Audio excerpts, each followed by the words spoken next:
seen how the Jews at time of prayer, they just keep moving. They just keep moving. It's not that they are just doing an exercise, but they believe in order to come into the presence of God, you got to have the right posture. And part of being the right posture, when the Spirit is there, there needs to be some movement. I see that. I see that when the Spirit is there, you just can't sit on fire. Yeah, with the Spirit, where the Spirit is, there is liberty. Every now and then, look like when you go all the way back to Genesis, there's always indication of movement, and the Spirit moved across the face of the deep. If you can sit through a whole service and don't move, and I'm not talking about going to the bathroom, something is wrong spiritually, because the Spirit brings about movement. I'm trying to help somebody. Just raise your hand. Just raise your hand. Don't just act like you're waving at somebody. But listen, do you understand that the earthquake and there was movement, and Jesus came out of the tomb? The tomb represents to me a place of darkness, a place of dirt. It's a place where people have counted you out. And Jesus, in so many words, by the fact that he got out of the tomb, is saying when you are in a dark place, when you are in a depressing place, when you are in a dead place, you can get out. Somebody here today ought to reach up and say, I receive that for me right now, because if he did it, he's saying you can do it. But not only did he get out of the tomb, if you check the record, he got out of time. Yeah. The report was that he's not here. He has risen, and he's gone back to Galilee. My God. In other words, Jerusalem is in Judea.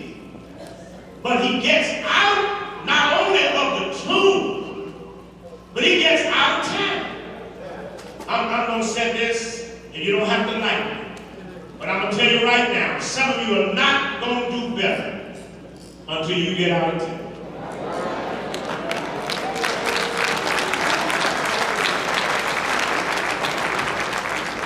Your surroundings, your environment is not going to aid you to do what you got to do. Sometimes you got to change your location in order to do better. Oh, y'all ain't got to like that. I'm just telling you right now.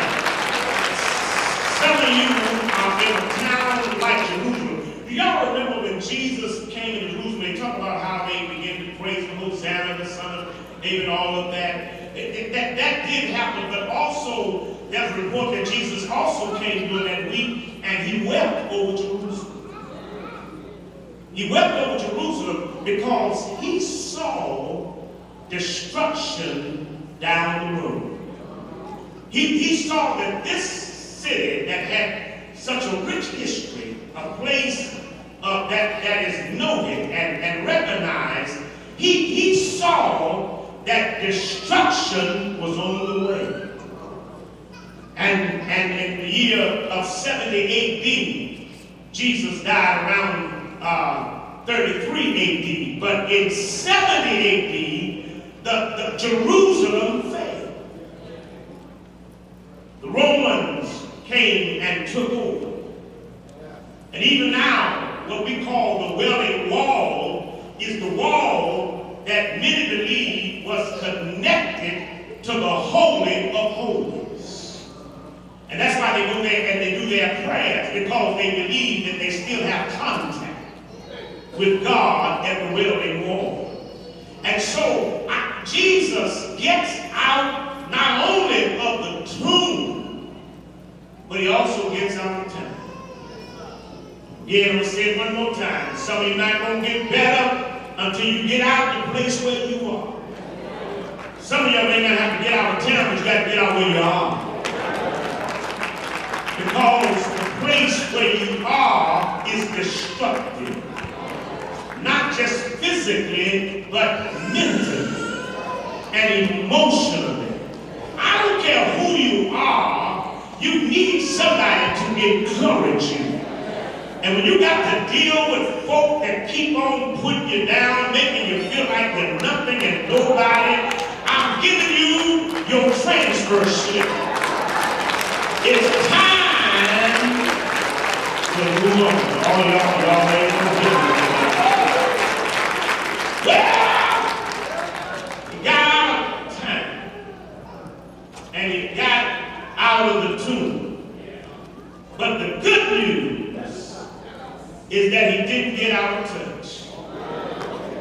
Y'all didn't hear that.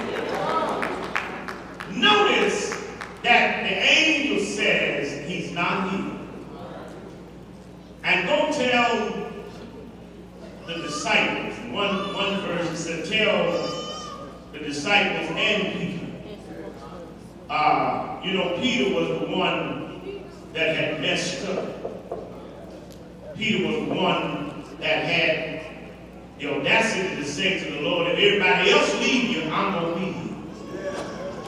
But when things got tough, Peter got to cussing. Y'all think y'all don't know ones can cuss. Peter got to cussing, and you know he was packing. Like some of y'all in here right now. Touch your neighbor, are you packing?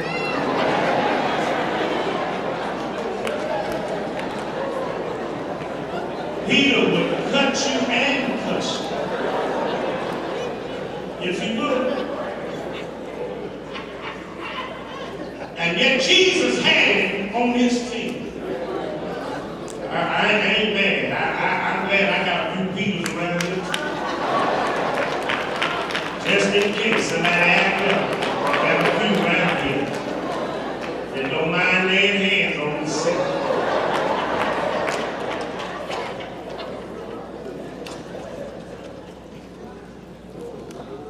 Jesus said, the angel said, tell him that he's gone where he said he was going to be, in Galilee. He's out of town, but he's not out of touch. Because anybody that will leave a foreign address ought to let you know that they want to still be able to get in touch with you. He says, I'm going to Galilee. That's temporary. That's for now. I'm going to Galilee. And I know while I'm saying this, some of y'all Bible scholars are wondering, but that Jesus was untouchable. Because Mary Magdalene, y'all know Mary Magdalene, that some said was a prostitute, that Jesus delivered all those demons out of her, but she became one of the missionaries. Mary Magdalene, when she came in contact with him, the Bible indicates that she held him at his feet, and Jesus said, "You don't touch him." So you can't touch him. Now, the problem sometimes with King James Version, it is not as accurate as the New International Version or Revised Standard Version, which Jesus was not saying that he could not be touched. He was saying to Mary Magdalene, listen, you're holding on to me, you got to let me go. And we got to understand that even when we get excited, we still got to fall in line was holding on because she did not want Jesus to get away again. She had seen Jesus crucified, and now she's saying, I don't want to let you go. Jesus said, you got to let me go, because I got to go back to my Father. Well, on the other end, Thomas said, unless I see the nail prints in my hand, lest I see them, I'm not going to believe. And what did Jesus do? He showed up and let him be touched. Do you understand that Jesus was affirming, or he was making sure that Thomas recognized his own doubt?